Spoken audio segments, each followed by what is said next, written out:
আসসালামু আলাইকুম। কেমন আছো সবাই? আজকে তোমাদের ফিজিক্স ভৌত পাঠের প্রবাহী পদার্থের ক্লাস হবে। গত ক্লাসে আমরা প্রবাহী পদার্থের বেসিক নিয়ে আলোচনা করেছিলাম। আজকে আমরা ম্যাথ আলোচনা করব। তো চলো আজকে ক্লাস শুরু করা যাক। তোমাদের বইয়ের প্রবাহী পদার্থ অধ্যায়ের টাইপ 1 এর 1 নম্বর ম্যাথ কি বলা আছে দেখো তো। একটি ধাতব পাতের ক্ষেত্রফল 0.1 মিটার স্কোয়ার। পাতটিকে একটি টেবিলের উপর 0.3 মিলিমিটার পুরুত্বের তেলের স্তরের উপর রাখা আছে। পাতটিকে 0.085 মিটার/সেকেন্ড সুষম বেগে গতিশীল করতে হলে কি পরিমাণ আণবিক বল প্রয়োগ করতে হবে? তেলের সান্দ্রতা সহ 3.45 ইন্টু 10⁻³ প্যাসকেল সেকেন্ড দেওয়া আছে, তাই না? তাহলে প্রথমে কাজ কি, আমরা গিভেন ডাটা লিখে নিই। গিভেন ডাটা কী কী দেওয়া আছে এখানে দেখো। একটি ধাতব পাতের ক্ষেত্রফল 0.1 মিটার স্কোয়ার, তাহলে A = 0.1 মিটার স্কোয়ার। তারপর বলা আছে পাতটিকে একটি টেবিলের উপর 0.3 মিলিমিটার পুরুত্বের তেলের স্তরের উপর রাখা আছে। এই যে পুরুত্ব, আমরা বলছিলাম যে DLY, এটা হচ্ছে পুরুত্ব, তাই না? গত ক্লাস করছিলা তোমরা? না করলে কিন্তু পারবা না, বুঝবা না। তাহলে গত ক্লাস অর্থাৎ প্রবাহী পদার্থের বেসিক ক্লাসটা করে আসার পর ম্যাথগুলো নিয়ে দেখো। আচ্ছা, DLY মান দেওয়া আছে 0.3 মিলিমিটার, তাই নয় কি? ওকে, এখন দেখো এইটা আছে মিটারে, এটা আছে মিলিমিটারে, অবশ্যই সেভাবে করে রাখতে হবে। তাহলে এটাকে যদি আমরা মিটার নিয়ে যাই তাহলে কত হবে? 0.3 ইন্টু 10⁻³ মিটার। ওকে ওকে, তারপরে কি দেওয়া আছে? পাতটিকে 0.085 মিটার/সেকেন্ড সুষম বেগে গতিশীল করতে হলে তোমরা বেগের মান দেওয়া আছে 0.085 মিটার/সেকেন্ড। আচ্ছা, তারপর বলছে কি পরিমাণ আণবিক বল প্রয়োগ করতে হবে? V is equal too hot, তেলের সান্দ্রতা সহ ইটা equal to 3.45 into 10⁻³ Pascal second. ঠিক আছে, তাহলে দেখো তো এই আনুভূমিক বল বের করার সূত্র কোনটা হবে? আমরা প্রবাহী পদার্থের প্রথম সূত্র কি শিখছিলাম? F equal to A eta del বিভাগ ডেল ওয়াই। তাহলে লিখে নাও solution. We know F equal to eta A del বিভাগ ডেল ওয়াই। দেখা যায় কি এই সমস্যা আছে? ওকে, তাহলে দেখো এখানে নিটার মান কত দেওয়া আছে? 3.45 ইন্টু 10⁻³। ক্ষেত্রফল দেওয়া আছে 0.1। আর ডেল ভি মান কত দেওয়া আছে? 0.085। আর ডেল এর মান কত দেওয়া আছে? 0.3 ইন্টু 10⁻³, তাই না? আচ্ছা, এটা যদি ক্যালকুলেশন করো তাহলে এখান থেকে আনুভূমিক বলের মান পাওয়া যাবে। কত আসে তাহলে বলো তো? 0.09775 নিউটন। বলের একক কি হয়? নিউটন। এটাই তো অ্যান্সার। তাহলে দেখো এই ধরনের অঙ্ক কি পারা যাবে নাকি পারা যাবে না? আচ্ছা, যদি কোনো সময় ডেল ভি, ডেল অয়, সান্দ্রতা সহগ অর্থাৎ ইটা, ক্ষেত্রফল এগুলো দিয়ে বলে যে বলের মানটা বের করো, তাহলে কোন সূত্র হবে? অবশ্যই এই সূত্রটা হবে, তাই না? তোমরা প্রবাহী পদার্থের সূত্রগুলো দেখছিলা, কী কী সূত্র ছিল? যদি সেই সব সূত্র সম্বন্ধে ধারণা থাকে তাহলে এই অধ্যায়ের ম্যাথ করতে কোনো ধরনের সমস্যা হবে না। তোমরা এখন কী করবা? সবগুলো সূত্র আগে ভালোভাবে দেখে নিবা, ঠিক আছে? আচ্ছা, দেখো এই টাইপ 1-এর আর কোনো ম্যাথ করবো না, প্রত্যেকটা ম্যাথই একই রকম। জাস্ট এ দেওয়া আছে, ডেল ওয়াই দেওয়া আছে, ডেল বি দেওয়া আছে, হয়তো এফ দেওয়া থাকবে, বলবো নিটার মান বের করো। অথবা এরকম থাকবে যে ক্ষেত্রফল দেওয়া নাই, বাকি সবগুলো দেওয়া আছে, বলবো ক্ষেত্রফলটা বাহির করো। এখন তোমাদের যদি প্রবাহী পদার্থের টাইপ 1-এর ম্যাথগুলো দেখো তোমরা তাহলে বুঝতে পারবা। যেমন 2 নম্বর অঙ্কে কি বলছে? 2 নম্বর অঙ্কে ক্ষেত্রফল দেওয়া আছে, ডেল এর মান দেওয়া আছে, ডেল বির মান দেওয়া আছে, এফ এর মান দেওয়া আছে। এখন বলছে ইটার মান কত হবে? তখন কি করবা? জাস্ট ক্যালকুলেশন করে ইটার মানটা বের করে নিবে এখান থেকে। তারপর 3 নম্বর অঙ্কে ক্ষেত্রফল দেওয়া আছে, ডেল এর মান দেওয়া আছে, ডেল বির মান দেওয়া আছে, তারপরে বল দেওয়া আছে, বলছে ইটার মান কত হবে। করা যাবে না এই ধরনের অঙ্ক। তাহলে টাইপ 1-এর আর কোনো ম্যাথ করবো না আমরা, ঠিক আছে? টাইপ 1-এর প্রত্যেকটা অঙ্কই তোমাদের করতে হবে এবং নিজে করো যেগুলো অঙ্ক আছে না সেগুলো সহ তোমাদের করতে হবে, ঠিক আছে? তাহলে আমরা নেক্সট টাইপে চলে যাই। নেক্সট টাইপ হলো টাইপ 2। টাইপ 2 এর 1 নম্বর ম্যাথ। টাইপ 2-র 1 নং ম্যাথ কি বলা আছে?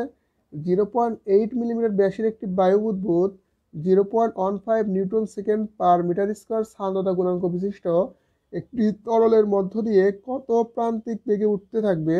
দেওয়া আছে বায়ুর আপেক্ষিক গুরুত্ব 0.0012993। তাহলে আমরা কি করবো, প্রথমে গিভেন ডাটাগুলো লিখে নিই, দেখি কি দেওয়া আছে আগে। প্রথমে দেওয়া আছে 0.8 মিলিমিটার ব্যাস, ডি ইজিক্যাল টু 0.8 মিলিমিটার ব্যাস। তো আমাদের তো ম্যাথ করতে কোনো সময় সূত্রের মধ্যে ব্যাস দেখি নাই, দেখছি কি ব্যাসার্ধ, তাই না? তাহলে এখান থেকে ব্যাসার্ধটা বের করে নাও। ব্যাসার্ধ আর সমান কি হবে, এইটাকে 2 দ্বারা ভাগ করতে হবে, 0.8 ভাগ 2 সমান সমান কত হয়, 0.4 ইন্টু 10⁻³ মিটার করে নিলাম। ঠিক আছে, ওকে। তারপরে কি বলছে, সান্দ্রতা গুণাঙ্ক দেওয়া আছে, এটা equal to 0.15 newton second per metre square. তারপরে বলছে তরলের মধ্য দিয়ে কত প্রান্তিক বেগে উঠতে থাকবে, তার মানে ভি ইকুয়াল টু হট। এখন দেওয়া আছে বায়ুর আপেক্ষিক গুরুত্ব, দেওয়া আছে 0.001293। এখন দেখো আমরা যদি ঘনত্ব বের করতে চাই, ইয়ারের ঘনত্ব, তাহলে সূত্র কি হবে, রো ডব্লু পানির ঘনত্ব ইন্টু ইয়ারের আপেক্ষিক গুরুত্ব, দুটো গুণ করলে কি হয়ে যায়, ইয়ারের ঘনত্ব। এই ঘনত্ব নির্ণয় সূত্র আমরা উদ্দীপক বিদ্যুতে শিখাইছি না আগে। ওকে, তাহলে দেখো রো ওয়াটারের মান কত হবে 1000, আর ইয়ারের মান দেওয়া আছে 0.001293, তাই নয় কি? তাহলে দুইটা যদি আমরা গুণ করি তাহলে কত হবে, 0.001293 into 10⁻³ kg per metre cube. ঠিক আছে, ওকে। আচ্ছা, এখন দেখো আমাদের প্রান্তিক বেগের ক্ষেত্রে যে বলছে প্রান্তিক বেগ কত হবে, প্রান্তিক বেগ নির্ণয় সূত্র আমরা শিখছিলাম না একটা, মনে আছে? যেখানে রো দেওয়া থাকবে, রো দেওয়া থাকলে প্রান্তিক বেগের নির্ণয় সূত্র কি হয়, মনে করো তো, V equal to 2r²g rho S minus rho F, আলহামদুলিল্লাহ, rho S minus rho F divide by 9 নিটা, তাই না? তাহলে দেখো তো এখানে রো এফটা দেওয়া নাই, কিন্তু রো এফ না দেওয়া থাকলে আমরা বের করতে পারবো। কেন পারবো, বলছে 0.8 মিলিমিটার ব্যাসের একটি বায়ু বুদবুদ সান্দ্রতা এত সান্দ্রতা গুণাঙ্ক বিশিষ্ট একটি তরলের মধ্য দিয়ে কত প্রান্তে উঠতে থাকবে। ও, এখানে দেখো মূল কথা হলো তোমাদের কোশ্চেনে এই মানটা দেওয়া নাই, রো এফ এর মানটা। তবে অবশ্যই দেওয়া থাকবে, এটা আমার বলতে ভুলে গেছি আগেই। তোমাদের প্রশ্নে এটা অবশ্যই কি থাকবে, দেওয়া থাকবে যে তরলের, যেই তরলের মধ্যে দিয়ে উঠতেছে ওই তরলের ঘনত্ব দেওয়া থাকবে, অবশ্যই ঘনত্ব দেওয়া থাকবে হবে 0.9 10⁻³ কেজি পার মিটার কিউব। ঠিক আছে, তোমাদের প্রশ্ন অবশ্যই কি থাকবে, এটা দেওয়া থাকবে। আর না দেওয়া থাকলে এটা বের করার কোনো অপশন নাই। তাহলে 2 লিখলাম। এই যে আর মানে কি, ব্যাসার্ধ কত আছে 0.4 10⁻³, তারপর স্কোয়ার 0.9.8 ইন্টু রো এস মান কত দেওয়া আছে দেখো তো। রো এস মানে কি আগে তাই বলো, সেদিন আমি রো এস এবং রো এফ সম্বন্ধে বিস্তারিত আলোচনা করছিলাম। এখানে রো এসটা হলো সলিড, অর্থাৎ যেই বস্তুটা ওঠানামা করবে, আর রো এফ মানে ফ্লুইড, অথবা যার ভিতর দিয়ে প্রবাহিত হবে সেইটা। তাহলে এখানে বায়ু বুদবুদ প্রবাহিত হচ্ছে, তার মানে রো ইয়ার, এর রো ইয়ারকে আমরা বলতে পারবো কি, রো এস, তাই না? আর রো এফ মানে যার ভিতরে প্রবাহিত হবে সেটা হচ্ছে রো এফ, এটা দেওয়া আছে 0.9 into 10⁻³ kg per metre cube. তাহলে রো এসের মান দেওয়া আছে 0.001293 10⁻³ মাইনাস 0.9 ইন্টু 10⁻³ 9 নিটার মান হচ্ছে 0.15 দেওয়া আছে। আচ্ছা, এটা যদি ক্যালকুলেশন করি আমরা, তাহলে অ্যান্সার আসবে -2.08 ইন্টু 10⁻³ মিটার পার সেকেন্ড। ঠিক আছে লেখা, ওকে।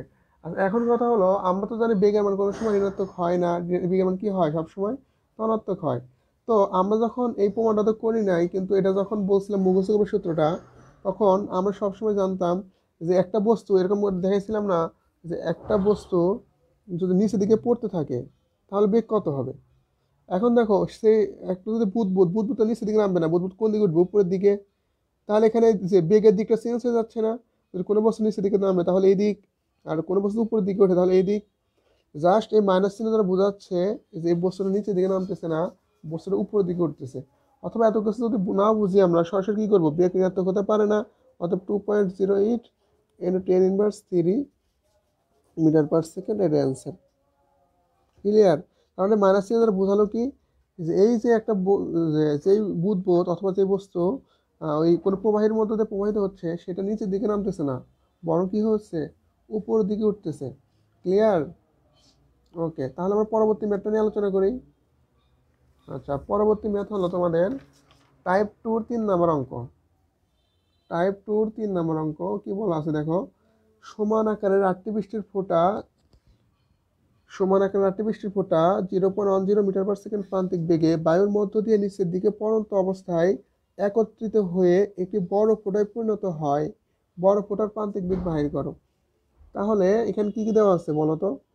গিভেন বলছে 8টি বৃষ্টির ফোঁটা একত্রিত হয়ে একটা বৃষ্টির ফোঁটা হয়েছে, অর্থাৎ 1 2 3 4 5 6 7 8। এই 8টি বৃষ্টির ফোঁটা পড়তেছিল, নিচের দিকে পড়তেছিল, পড়তে যায় কি করছে, সবগুলো মিলে একটা ফোঁটা হয়ে গেছে, এখন বড় ফোঁটা হয়ে গেছে। এই সবগুলো মিলে কি হয়েছে, একটা বড় ফোঁটায় পরিণত হয়েছে। এখন বলছে সমান আকারের 8টি বৃষ্টির ফোঁটা 0.10 মিটার পার সেকেন্ড প্রান্তিক বেগে বায়ুর মধ্য দিয়ে নিচের দিকে পড়ন্ত অবস্থায় একত্রিত হয়ে একটি বড় ফোঁটায় পরিণত হয়। বড় ফোঁটার প্রান্তিক বেগ বাহির করো। তার মানে ছোট ফোঁটাগুলার এইগুলোর প্রান্তিক বেগ দেওয়া আছে 0.1 মিটার পার সেকেন্ড। এখন বলছে এই যে বড় ফোঁটাটা হয়েছে, এখানে একত্রিত একটা বড় ফোঁটা হয়েছে, তাহলে এর প্রান্তিক বেগ কত হবে এটা বাহির করো। ঠিক আছে, তাহলে একটা আনকমন অঙ্ক হয়ে গেল না এটা?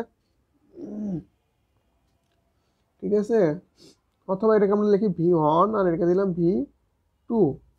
আচ্ছা দেখো, এখান থেকে দেখো আমরা কি কি করতে পারি, সেটা হলো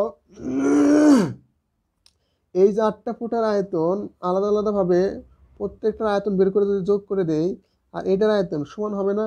অবশ্যই 8টা ফোঁটার আয়তনও যা হবে এই একটা বড় ফোঁটার আয়তনও তাই হবে। তাই হবে না? তাহলে আমরা কি শর্তের মধ্যে লিখতে পারি এখান থেকে, শর্তের মতে যে বড় ছোট ফোঁটাগুলোর আয়তন ইকুয়াল টু বড় ফোঁটাগুলোর আয়তন। তাহলে ছোট ফোঁটার আয়তন কি হবে, 4/3 পাই আর কিউব ইন্টু 8টা, মানে একটা ফোঁটার আয়তনের সাথে 8টা গুণ করে দিলেই টোটাল আয়তন পাওয়া যাবে। আর বড় ফোঁটার একটা আয়তন কত হবে, 4/3 পাই আর কিউব। অর্থাৎ এই একটার আয়তন ইকুয়াল টু এই 8টার আয়তন। তাহলে এই ছোট একটা আয়তন নিয়ে তার সাথে 8 গুণ করে দিলাম। তাহলে এখানে দেখো 4/3 পাই কাটাকাটি হয় উভয় পক্ষ থেকে। আচ্ছা, এখান থেকে দেখো কি থাকে, 8 r cube equal to r cube. উভয় পক্ষে যদি ঘনমূল করা যায় তাহলে কি থাকে, এখানে থাকে 2r, এখানে থাকে r। উভয় পক্ষে কি করলাম, আমরা ঘনমূল করলাম। ঠিক আছে, অথবা r সমান কি লেখা যায়, r সমান লেখা যায় 2r। আচ্ছা, এখন দেখো এখানে বলা আছে প্রান্তিক বেগের কথা, তাই না? আচ্ছা, প্রান্তিক বেগের ক্ষেত্রে আমরা লিখতে পারবো যে প্রথম বস্তুর প্রান্তিক বেগ, অর্থাৎ ছোট ছোট যখন ফোঁটা ছিল ওই ফোঁটাগুলো প্রান্তিক বেগ V1 সবাই লিখতে পারবো 2r1² g rho S minus rho F divide ভাগ 9 নিটা। আবার যদি বলি বড় ফোঁটার প্রান্তিক বেগের সূত্র কি হবে, তাহলে V2 equal to 2r² g rho S minus rho F divide ভাগ 9 নিটা। অর্থাৎ এখানে V1 আর V2 মানে চেঞ্জ হবে, সেটা এখানে V1 দিলাম, এখানে V2 দিলাম। আর এইখানে হবে কি, ছোট ব্যাসার্ধ এখানে হবে বড় ব্যাসার্ধ জাস্ট, তাই না? অভিকর্ষের স্তরে কোনো চেঞ্জ নাই। এটাও পানির ফোঁটা, এটাও পানির ফোঁটা, তাহলে এর বস্তু ঘনত্ব সেম। এবং যার ভিতরে পড়বে সেটাও ছিল কি, বাতাস, তাহলে এটাও সেম এটাও সেম। এবং এটার স্থানতা গুণাঙ্ক কি হবে, সেম। এটাকে আমরা একটা সমীকরণে প্রকাশ করলাম, 1 নং সমীকরণ। এটাকে দিলাম 2 নং সমীকরণ। এখন দেখো 1 আর 2 যদি ভাগ করি তাহলে কি হয়, তাহলে দেখো 1/2 প্রয়োগ করে পাই। আচ্ছা, 1 আর 2 যদি আমরা ভাগ করি তাহলে এখান থেকে কি আসবে, V1 ডিভাইডেড ভাগ V2 ইকুয়াল টু, এখানে দেখো তো এটা এটা যদি ভাগ করি তাহলে যে 2 আর 2 কাটাকাটি হয়ে যায়, rho S minus rho S minus কাটাকাটি হয়, জি জি কাটাকাটি হয়, নানিটা কাটাকাটি হয়। তাহলে কি থাকে এখানে, r1² ডিভাইড ভাগ r², এটা থাকে না? ওকে, তাহলে এখন দেখো এই V1 এর মান কত, V1 এর মান কোশ্চেনে দেওয়া আছে 0.1 মিটার পার সেকেন্ড। আর এই V2 এর মানটা আমরা বের করবো, এই r1² অর্থাৎ ছোট আর এটা, তাই না? ছোট r² লেখা যায়। আর বড় আর সমান কি লেখা যায়, 2r, অর্থাৎ 2r হোল স্কোয়ার, তাই না? তাহলে দেখো এটা যদি একটুখানি ক্যালকুলেশন করো তাহলে কি লেখা যাবে, 0.1 ভাগ V2 equal two r² divide ভাগ 4r²। এই r² কাটাকাটি, অর্থাৎ V2 সমান কি হয়, 0.4 মিটার পার সেকেন্ড। এটাই অ্যান্সার। তাহলে অঙ্কে কিন্তু অনেক কিছুই দেওয়া নাই, এটা কিন্তু আমাদের কি করতে হবে, ম্যাথ পড়ে বুঝতে হবে। এই অঙ্কটা কিন্তু ইম্পর্টেন্ট অঙ্ক। তো সো এটা অনেক ভালোভাবে প্র্যাকটিস করবা, ঠিক আছে? পারবা না এটা তাহলে এখন? কোনো সমস্যা আছে এখানে? আর যদি বুঝতে সমস্যা হয় এটাতে অবশ্যই কমেন্ট করে জানাবো আমাকে, ঠিক আছে? তাহলে আমরা নেক্সট অঙ্কে চলে যাই। যদি কোনো সময় এরকম দেখো যে সমান আকারের আটটি বৃষ্টির ফোঁটা অথবা 100টা ফোঁটা 200 ফোঁটা যাই থাক না কেন, তখন বুঝতে হবে যেটা আয়তন সমান হবে এই শর্তটা আগে লিখতে হবে। তারপরে যেহেতু প্রান্তিক বেগের কথা বলা হয়েছে, প্রান্তিক বেগের সূত্রে অ্যাপ্লাই করলাম, তারপর এখান থেকে আমরা ভাগ করে কাটাকাটি করে এখানে মান নির্ণয় করলাম। তাহলে আমরা নেক্সট অঙ্কে চলে যাই। নেক্সট অঙ্ক হলো তোমাদের টাইপ 3-র 1 নং অঙ্ক। টাইপ 3-র 1 নং অঙ্ক। টাইপ 3 1 নং কি বলা আছে দেখো তো। 25 ডিগ্রি সেন্টিগ্রেড তাপমাত্রায় পানির উপরিতল থেকে 0.05 মিটার লম্বা একটি আনুভূমিক তারকে সর্বাধিক 7.30 × 10⁻³ বলে টেনে উঠানো যায়, পানির পৃষ্ঠটান কত? তাহলে আমরা গিভেন ডাটাগুলো লিখে নেই, তারপর সূত্র অ্যাপ্লাই করবো। গিভেন ডাটা কি দেওয়া আছে? আচ্ছা, এখানে টেম্পারেচার ভেরি করে না। আমরা যখন প্রবাহী সূত্রগুলো করেছিলাম তখন কি টেম্পারেচার সূত্র দেখেছি? অর্থাৎ টেম্পারেচার যাই হোক না কেন এটাতে কোনো কিছু ভ্যারি করে না। তাহলে কি কি দেওয়া আছে এখানে? 25 ডিগ্রি সেন্টিগ্রেড তাপমাত্রায় পানির উপরিতল থেকে এত মিটার লম্বা একটি আনুভূমিক তারকে, আচ্ছা তার লম্বা না এটা, তার মানে লেন্থ দেওয়া আছে 0.05 মিটার। তারপর বলছে সর্বাধিক এত নিউটন বলে টেনে উঠানো যায়, তার মানে বলের মান দেওয়া আছে কত, দেওয়া আছে 7.3 × 10⁻³ নিউটন। তারপরে কি দেওয়া আছে এখানে? পানির পৃষ্ঠ টান কত? পানির পৃষ্ঠ টান বের করতে বলছে। তাহলে আমরা বলেছিলাম যখন আমরা পানির পৃষ্ঠ টান বের করব তখন একটা শর্ত আছে, যদি সাবানের বুদবুদ অথবা ফাঁপা বুদবুদ হয় তাহলে পৃষ্ঠ টান কয়টা হবে? 2টা। শিমুল গাছের ডাল হলে 2টা, চিকন তার অথবা সুই হলে 2টা। তো এখানে কি বলা আছে দেখো তো, একটা তার বলা আছে, একটা আনুভূমিক তার। তার হলে পৃষ্ঠ টান কয়টা হবে? অবশ্যই 2টা হবে। তাহলে কি লিখতে পারবো আমরা? উই নো, আমরা জানতাম T = F/L, কিন্তু এখানে যেহেতু তার বলা আছে তার মানে এখানে পৃষ্ঠ টান কয়টা হবে? 2টা। তাহলে কি বলতে পারবো? 2T = F/L, অর্থাৎ 2T আসবে, এটা হচ্ছে মেন ফ্যাক্ট। অর্থাৎ যদি কোনো সময় চিকন কোনো বস্তু থাকে, তার থাকে, শিমুল গাছের ডাল থাকে, সেক্ষেত্রে কয়টা হবে পৃষ্ঠ টান? অবশ্যই 2টা। তাহলে এখানে আমার মানগুলো বসাই, 2 × T, এটির ভ্যালুটা বের করবো। এবার মান দেওয়া আছে 7.3 × 10⁻³। এল এর ভ্যালু দেওয়া আছে 0.05 মিটার, তাই না? এখন যদি ক্যালকুলেশন করো টির ভ্যালু কত আসে? 0.073 নিউটন পার মিটার হবে, তাই না? অথবা নিউটন মিটার ইনভার্স, এটাই তো একক। তাহলে এটাই অ্যান্সার। অনেক সহজ অঙ্ক না এটা? প্রবাহী পদার্থের প্রত্যেকটা ম্যাথই অনেক সহজ। জাস্ট তোমাকে কী করতে হবে? সূত্রগুলো জানতে হবে। সূত্র যদি না জানো তাহলে তুমি পারবা না। তাহলে এখন কি পারবা? অর্থাৎ আমরা আবার বলতেছি, প্রবাহী পদার্থের ক্ষেত্রে টেম্পারেচার কোনো কাজে আসবে না, কারণ আমরা যতগুলো সূত্র শিখেছি কোনো সূত্রের মধ্যে এই টেম্পারেচারের ব্যবহার নাই, ঠিক আছে? তাহলে নেক্সট আমরা চলে যাব, নাকি এটাতে সমস্যা আছে? আচ্ছা, নেক্সট ম্যাথ দেখো। নেক্সট ম্যাথ হলো তোমাদের বইয়ের টাইপ 3 2 নম্বর অঙ্ক। দেখা যায়? দেখো, টাইপ 3 2 নম্বর অঙ্ক কি বলা আছে? একটি তরল পদার্থের আয়তাকার স্বর অথবা ফিল্ম, এই স্বরকে ইংলিশে কি বলা হয়? ফিল্ম। একটি তরল পদার্থের আয়তাকার স্বর, এর ক্ষেত্রফল দেওয়া আছে 5 সেন্টিমিটার × 3 সেন্টিমিটার। এটা হতে এর ক্ষেত্রফলটা বাড়াতে হবে। কত বাড়াতে হবে? 6 সেন্টিমিটার × 5 সেন্টিমিটার। সরি, এখানে ভুল হয়ে গেছে, 6 সেন্টিমিটার × 5 সেন্টিমিটার প্রসারিত করা হলো। কৃতকাজের পরিমাণ 3 × 10⁻⁴ জুল হলে তলটান নির্ণয় করো। পারবা এটা না করে দিতে হবে? মনে হয় তো এটা পারবা। পারবা না? এটা চেষ্টা করলে পারবা। তারপরে করে দিই, তাই না? করে দিলে আরও সুবিধা হবে তোমাদের। তাহলে দেখো এখানে গিভেন ডাটা লিখি আমরা, কী কী দেওয়া আছে। গিভেন একটি তরল পদার্থের আয়তাকার স্বর ক্ষেত্রফল, মানে প্রথমে এটা ক্ষেত্রফল দেওয়া ছিল A1 = 3×5 কত 15 সেন্টিমিটার স্কোয়ার। এই আয়তাকার স্বর, অর্থাৎ দেখো আমরা যখন ধরো যে একটা তরল পদার্থের মধ্যে আমরা দুধ নিয়ে জাল দিই, তাহলে কি হবে? সে দুধের কি আয়তনটা বৃদ্ধি পাবে না, আকারটা বৃদ্ধি পাবে না, ক্ষেত্রফল বৃদ্ধি পাবে। তাহলে ওই ক্ষেত্রফলটাই ছিল আমার 5 সেন্টিমিটার × 3 সেন্টিমিটার। এটা যদি আমরা কি করি, একটু প্রসারিত করার চেষ্টা করি, তাহলে কি হবে? ক্ষেত্রফলটা একটু বৃদ্ধি পাবে। এই ক্ষেত্রফলটা বৃদ্ধি হয়েছে কত দেখো তো, 5 6 30, তাই না? মানে 30 সেন্টিমিটার স্কোয়ার। ঠিক আছে। আচ্ছা, আমাদের যে তলটা নির্ণয় করতে বলছে, আর কি কাজের পরিমাণ দেওয়া আছে কত? 3 × 10⁻⁴ জুল। আর বলছে তলটা নির্ণয় করো টি হট। তাহলে দেখো এই জুলটা কোন এককে দেওয়া আছে বলো তো? জুলটা দেওয়া আছে কেস এককে।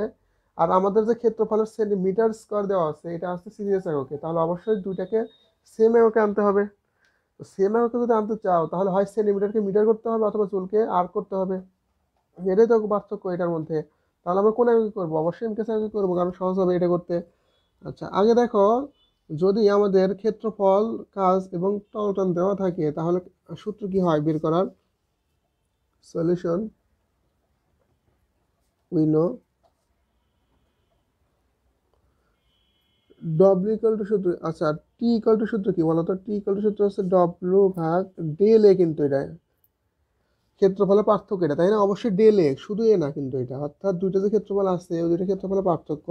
যেহেতু বলছিলাম আমরা যদি কোনো সময় ফাঁপা কিছু হয়, যেমন আয়তাকার স্বর, অর্থাৎ এটা দুধের স্বর, এই স্বরটা কি হবে? এটা ফাঁপা হবে না, মাঝখানে উপরে পৃষ্ঠ নিচে পৃষ্ঠ দুটো পৃষ্ঠ থাকবে। তাহলে এখানে টান টান কয়টা হবে? অবশ্যই দুইটা। তাহলে 2t equal to W divided by del A.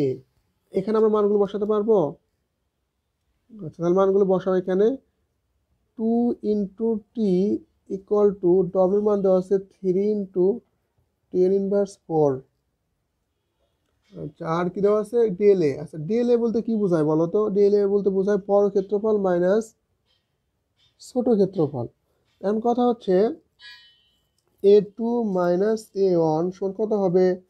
30 minus 15 সমান কত হবে? 15 সেন্টিমিটার স্কোয়ার। আচ্ছা, আরেকটা জিনিস দেখো তো, আমরা যেহেতু দুইটাকে সেম এককে নিয়ে যাব, তাহলে সেন্টিমিটার স্কোয়ারকে করতে হবে মিটার স্কোয়ার। যদি সেন্টিমিটার স্কোয়ারকে মিটার স্কোয়ারে নিয়ে যায় তাহলে কত হয়? 1 metre centimetre square equal to 10⁻⁴ metre square. হয়ে গেল। এখন মানটা এখানে বসে দেবো, A2 মাইনাস A1 এর মানটা। অতএব 2 × t ইকুয়াল টু 3 × 10⁻⁴ ডিভাইড ভাগ 15 × 10⁻⁴। আচ্ছা, এখন যদি ক্যালকুলেশন করো এখান থেকে তাহলে টির মানটা চলে আসবে 0.1 নিউটন পার মিটার। আমরা জানি কি তলটানের একক অথবা পৃষ্ঠটানের একক হবে নিউটন পার মিটার। তাহলে এটাই অ্যান্সার। সব সহজ অঙ্ক না? অনেক সহজ। পারবা এগুলো অঙ্ক করতে নাকি ঝামেলা হবে? আচ্ছা, তাহলে তোমাদের কিন্তু অবশ্যই জানতে হবে কখন পিস্টন দুইটা হবে কখন একটা হবে। যখনই কোনো বস্তু ফাঁপা হবে তখনই পিস্টন কয়টা হবে? দুইটা। আর যদি কোনো বস্তু সলিড হয়, সলিড লেভেল হয়, তাহলে তখন হবে কয়টা? একটা। যেমন পানির ফোঁটার অঙ্ক করছি কিছুক্ষণ আগে আমরা, পানির ফোঁটার তল কয়টা ছিল? ভিতরে তো ফাঁকা নাই, তার মানে একটা তল। ঠিক আছে। তাহলে আমরা পরবর্তী ম্যাথে চলে যাই। পরবর্তী ম্যাথ হলো তোমাদের বইয়ের টাইপ 3-র 5 নম্বর অঙ্ক, এবং ভেরি ভেরি ইম্পর্টেন্ট অঙ্ক। তোমাদের বইয়ের টাইপ 3-র 5 নম্বর অঙ্ক। টাইপ 3-র 5 নম্বর অঙ্কে কি বলা আছে দেখো? 2 মিলিমিটার ব্যাসের একটি পানির গোলককে 10 লক্ষ ছোট ছোট পানির বিন্দু দিয়ে স্প্রে করা হলো। ব্যয়িত শক্তির পরিমাণ নির্ণয় করো। আর দেওয়া আছে পানির পৃষ্ঠটান 72 × 10⁻³ নিউটন পার মিটার। তাহলে আমরা ম্যাথ করতে পারবো। দেখো, প্রথমে একটা পানির একটা ফোঁটা ছিল যার ব্যাস ছিল 2 মিলিমিটার। তো একে যদি 10 লক্ষ ছোট ছোট পানির বিন্দু স্প্রে করা হয় তাহলে একটা শক্তি খরচ হবে না আমাদের? কি পরিমাণ শক্তি ব্যয় হবে এই ক্ষেত্রে তার পরিমাণ বাহির করো। আর দেওয়া আছে পানির পৃষ্ঠটান 72 × 10⁻³ Newton per metre.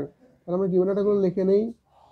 Given data দেওয়া আছে, পৃষ্ঠটান দেওয়া আছে 72 × 10⁻³ মিটার। ঠিক আছে, ওকে। আর দেখো এখানে মানে একটা আমরা তো কাজ ব্যাসার্ধ নিয়ে, তাই না? ব্যাস নিয়ে তো কোনো কাজ নাই, তাহলে ব্যাসই ব্যাসার্ধ বের করে নেই। তাহলে বড় একটা ফোঁটা ছিল, এই বড় ফোঁটার ব্যাস ছিল কত? 2 মিলিমিটার। তাহলে বড় ফোঁটার ব্যাসার্ধ কত হবে?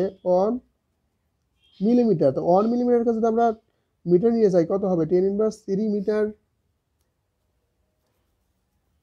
ঠিক আছে।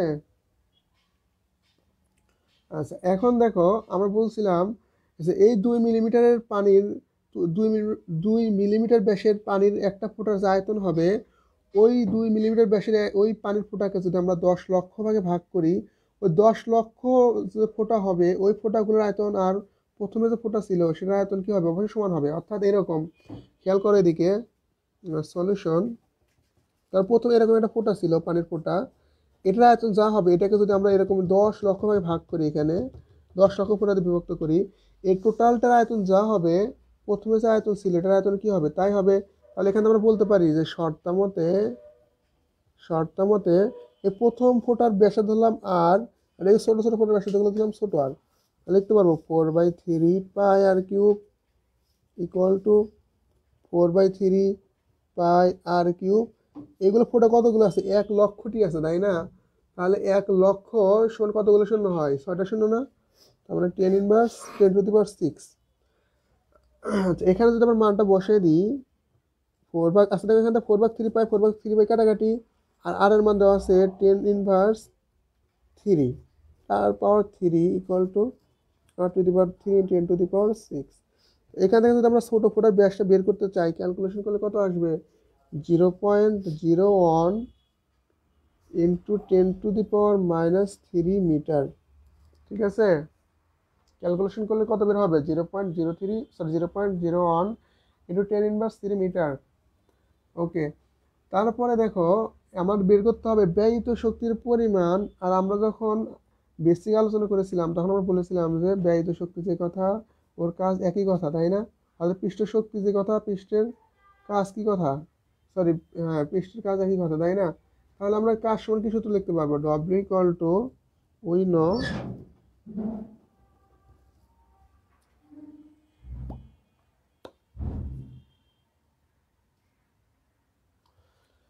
আমরা কি লিখতে পারবো, ডব্লিউ ইকুয়াল টু, সরি খালি মনে হয় শেষ হয়ে গেছে, ডব্লিউ ইকুয়াল টু আমরা কি জানি ডেল এ ইন্টু টি, অথবা টি ইকুয়াল ডব্লিউ ডেল এ, একই কথা না? তাহলে দেখো তো এখানে পৃষ্ঠটান কয়টা হবে, যেহেতু একটা সলিড বস্তু ছিল, এই সলিড বস্তু ভাগ হয়ে গেছে অনেকগুলো বস্তু দিয়ে, কিন্তু এই পৃষ্ঠ কয়টা আছে, শুধুমাত্র বাইরের পৃষ্ঠটা আছে না? তাহলে এখানে পৃষ্ঠ কয়টা হবে, অবশ্যই একটা। তাহলে এখানে শুধু মানটা বসাও। আচ্ছা, ক্ষেত্রফল আমরা বলছিলাম অবশ্যই এর আগে যখন বেসিক আলোচনা করেছিলাম তখন বলেছিলাম কি হবে, ডিএলএ মানে কি, বড় ক্ষেত্রফল মানে ছোট ক্ষেত্রফল। তাহলে এখানে এই যে ক্ষেত্রফল, এখানে অনেকগুলো বস্তু আছে না, এইগুলো ক্ষেত্রফল সবসময় বেশি হয়। এটা হচ্ছে একটা ইউনিভার্সাল ট্রুথ, যে যদি এই একটা বস্তুকে ছোটো ছোটোভাবে বিভক্ত করো তাহলে এইগুলোর ক্ষেত্রফল একত্র করলে এটা ক্ষেত্রফল সামান্য বেশি হয়। এটাই হবে যে একটু কিছু পরিমাণ মানে ক্ষেত্রফল বৃদ্ধি পাবে এখানে যদি স্প্রে করা হয়েছে। তো সেহেতু আমরা বলতে পারবো কি 4 পাই ছোটো আর স্কোয়ার ইন্টু এন সংখ্যক আছে না এখানে বস্তু, তাহলে এন সংখ্যক ক্ষেত্রফল নিতে হবে মাইনাস 4 পাই বড় আর স্কোয়ার ইন্টু টি। ঠিক আছে, এখন যদি আমরা এখানে মানগুলো বসাই তাহলে হয়ে যাবে।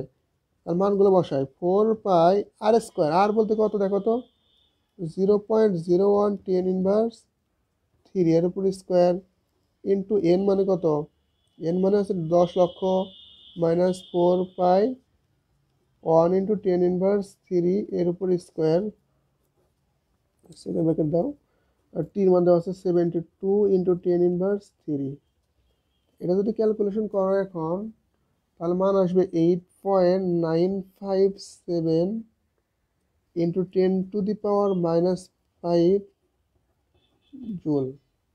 এটা কি হবে অ্যান্সার? ঠিক আছে, তাহলে পারবা না এই ধরনের ম্যাথ? ওকে, তাহলে আমরা নেক্সট একটা ম্যাথ নিয়ে আলোচনা করি। নেক্সট ম্যাথ হলো তোমাদের বইয়ের টাইপ 4-এর 1 নং অঙ্ক, এবং এটাই শেষ অঙ্ক, আজকাল কোনো অঙ্ক করবো না আমরা। প্রমেয় পদার্থ থেকে এইগুলো একটা ম্যাথ করলে তোমাদের বেসিক একদম ক্লিয়ার হয়ে যাবে। ঠিক আছে, তাহলে টাইপ 4-এর 1 নম্বর ম্যাথে কী দেওয়া আছে একদম পড়ো তো। আচ্ছা, 4 ডিগ্রি সেন্টিগ্রেড তাপমাত্রার পানি 1 মিলিমিটার ব্যাসের একটি কৌশিক নলে কত উচ্চতায় উঠবে তা নির্ণয় করো। দেওয়া আছে পানির পৃষ্ঠটান 72 ইন্টু 10⁻³ নিউটন পার মিটার, এবং পানির ঘনত্ব দেওয়া আছে 1000 কেজি পার মিটার কিউব। তো আমরা তাহলে গিভেন ডাটাগুলো লিখে নিই, দেখি কী কী দেওয়া আছে এখানে। তাহলে গিভেন ডাটা আচ্ছা, আমরা বলছি প্রথমেই যে আমাদের প্রবাহী পদার্থের কোনো ম্যাথে টেম্পারেচার ভেরি করে না, ঠিক আছে? তাহলে দিয়ে নাও, ডাটাগুলো উঠিয়ে নাও। দেওয়া আছে ব্যাস 1 মিলিমিটার, কিন্তু আমাদের ব্যাস নিয়ে কাজ নাই, কিন্তু ব্যাসার্ধ নিয়ে কাজ আছে 1 মিলিমিটার।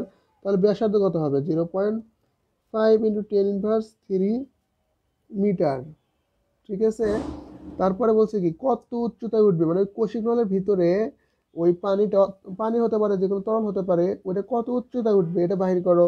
তার মানে উচ্চতা ইজ ইকুয়াল টু হট, দেওয়া আছে পানির পৃষ্ঠটান দেওয়া আছে 72 ইন্টু 10⁻³ নিউটন/মিটার, ঘনত্ব দেওয়া আছে 1000 কেজি/মিটার কিউব। আচ্ছা, এখন দেখো এটা কৌশিক নলের অঙ্ক। তো কৌশিক নলের ক্ষেত্রে আমরা সূত্র কি শিখেছিলাম, মনে আছে তোমাদের? আচ্ছা, আর একটা কথা হলো, যদি 4 ডিগ্রি সেন্টিগ্রেড তাপমাত্রার পানি হয় সেটা হবে কি বিশুদ্ধ পানি। 4 ডিগ্রি সেন্টিগ্রেড তাপমাত্রার পানি হলো কি বিশুদ্ধ পানি। আর আমরা জানি কি বিশুদ্ধ পানি ও কাচের মধ্যবর্তী কোণটা হবে 0 ডিগ্রি, ঠিক আছে? আমরা বলছিলাম মনে হয় বেসিকে 3, যে বিশুদ্ধ পানি ও কাচের মধ্যবর্তী কোণ সবসময় কত হয়?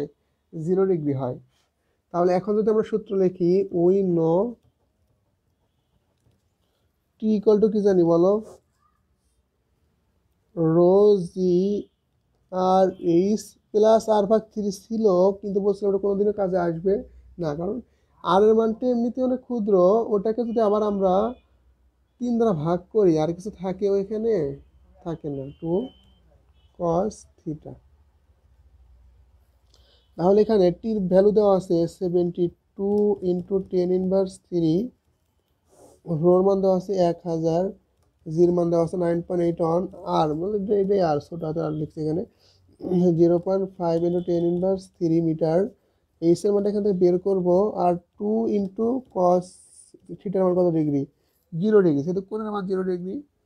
তাহলে এখান থেকে যদি ক্যালকুলেশন করি তাহলে এইচ এর মান আমরা পেয়ে যাবো এখান থেকে 0.02935 মিটার। এটাই হবে কি অ্যান্সার, ঠিক আছে? তাহলে কঠিন অঙ্ক এগুলো। আচ্ছা, টাইপ 4 এর বাকি যে ম্যাথগুলো আছে না, তোমরা জাস্ট এইভাবে করে নিও, ঠিক আছে? সমস্যা কি হবে তাহলে? সমস্যা হওয়ার কথা না, ঠিক আছে? আচ্ছা, মাঝে মাঝে তোমরা যদি টাইপ 4 এর নিজে করো একটা ম্যাথ করতে যাও, ওইখানে বলা আছে যে এই যে এখানে বলছে না যে কত উচ্চতা উঠবে। আচ্ছা, যদি বলা থাকে কোনো সময় অবনমন, অবনমন এনে করো, অবনমন, অবনমন বলতে বোঝাবে এই সমান হট, ঠিক আছে? যদি কোনো সময় প্রশ্ন বলে অবনমন বাহির করো, তাহলে কি হবে? H equal too hot. তোমরা যদি নিজে করো, ওর 2 নাম্বার অথবা 3 নাম্বার ম্যাথ আছে একটা, ওই ম্যাথটা করো, তাহলে ওখানে দেখবো যে অবনমন কথাটা উল্লেখ আছে। আর এই অবনমন যদি দেওয়া থাকে তাহলে বুঝতে হবে কার মান দেওয়া আছে, এইচ এর মান। আর অবনমন বললে সেক্ষেত্রে এইচ এর মানটা কি আসবে? নেগেটিভ আসবে, ঠিক আছে? যদি বলা হয় অবনমনের মান বাহির করো, তাহলে অবশ্যই এইচ এর মানটা কি আসবে? অ্যান্সারে নেগেটিভ আসবে। আবার যদি বলা থাকে যে অবনমনের মান 5 সেন্টিমিটার, তাহলে মনে করতে হবে ওই মানটা কিন্তু মাইনাস আকারে দেওয়া আছে, ঠিক আছে? তাহলে যদি অবনমনের মান দেওয়া থাকে, আমরা যখন ম্যাথ করা শুরু করব তখন আমরা এই যে এইচ আছে না এখানে, এই যে এইচ আছে এখানে, এখানে ধরো এইচ এর মান বলা আছে অবনমন 5 সেন্টিমিটার। তাহলে এইখানে যে এইচ এর মানটা 5 সেন্টিমিটার বসাবো, তখন কি করবো? এখানে -5 সেন্টিমিটার বসাবো, কিন্তু বুঝতে পারছো? ওকে, তাহলে ম্যাথগুলো তোমরা সবাই প্র্যাকটিস করো। প্রবাহী পদার্থ খুবই ছোট একটা অধ্যায় এবং মোটামুটি ইম্পর্টেন্ট বলা চলে। তো ভালোভাবে করতে হবে। আর তোমরা তো সবাই আগেই জানছো যে ফিজিক্স ভৌত পাঠের প্রত্যেকটা অধ্যায় ইম্পর্টেন্ট এবং প্রত্যেকটা ম্যাথই ইম্পর্টেন্ট, কোনো কিছু বাদ দেওয়ার মতো এখানে নাই, ঠিক আছে? তাহলে সবাই ভালো থাকো, সুস্থ থাকো। আজকের মতো ক্লাস এখানে শেষ করছি। আল্লাহ হাফেজ। শীঘ্রই দেখা হবে পরবর্তী ক্লাসে।